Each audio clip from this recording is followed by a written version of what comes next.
அம்பேத்கர் பெயரை 12 முறை உச்சரித்ததை பெருமையாக பேசுகிறார் அண்ணன் ராம ஸ்ரீனிவாசன் அவர்கள்.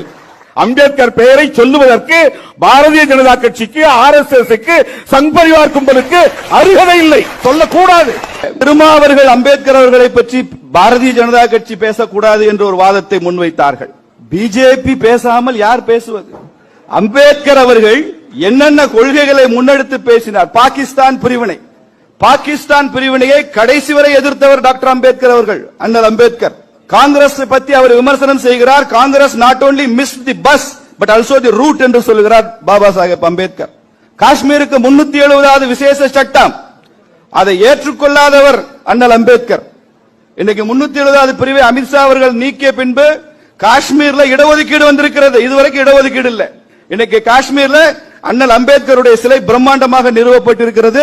இந்திய தேசியத்தை அவர் கடைசி வரை விட்டுக் கொடுக்கவில்லை. நீங்கள் ஏன் புத்த மதத்திற்கு மதம் மாறுகிறீர்கள் என்று கேள்வி கேட்ட போது கூட அவர் மிக தெளிவாக பதில் சொல்லுகிறார்.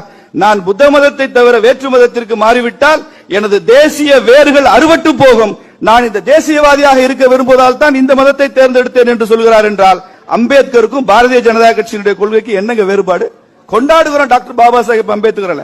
இது நாடக அரசியல் இல்ல, இது நடிப்பு அரசியல் இல்ல, மனப்பூர்வமான ஒரு அரசியல் சித்தாந்தம் இது. அது இவ்வளவு நாள் தெரியாமல் இருந்தது. நரேந்திர மோடி அவர்கள் வந்த பின்பு அதை ஒட்டுமொத்த உலகத்திற்குமாக அறிவிக்கிறார். நான் இவ்வளவு சொல்றேங்க, அண்ணன் திருமா அவர்கள் எனக்கு ஒரு பதில் மாத்திரம் சொல்லுங்க. ஆரியன் திராவிடன் இது மரபணுவாதம், அது தேசிய இனம்னு பேசுறீங்கல்ல, இந்த ஆரிய திராவிட இனவாதத்தை டாக்டர் அம்பேத்கர் ஏற்றுக்கொண்டிருக்கிறாரா? அம்பேத்கர் அவர்கள் தெளிவாக சொல்லி இருக்கிறார், இந்த ஆரிய திராவிட இனவாதத்திற்கு சரியான இடம் வரலாற்றின் குப்பை தொட்டிகளில் போட வேண்டிய விஷயம் என்று சொல்லி இருக்கிறார். திராவிடம் என்ற வார்த்தையை அவர் ஏற்றுக்கொள்ளவில்லை, ஆரியன் என்ற வார்த்தையை ஏற்றுக்கொள்ளவில்லை. பாரதிய ஜனதா கட்சியும் நரேந்திர மோடியும் இன்று இருக்கிற கொள்கைகளும் என்னவெல்லாம் சொல்கிறதோ அதை அப்படியே முதலில் முன்மொழிந்து சென்றவர் டாக்டர் பாபா சாஹேப் அம்பேத்கர் அவர்கள் என்று கூறி விடைபெறுகிறேன். நன்றி, வணக்கம்.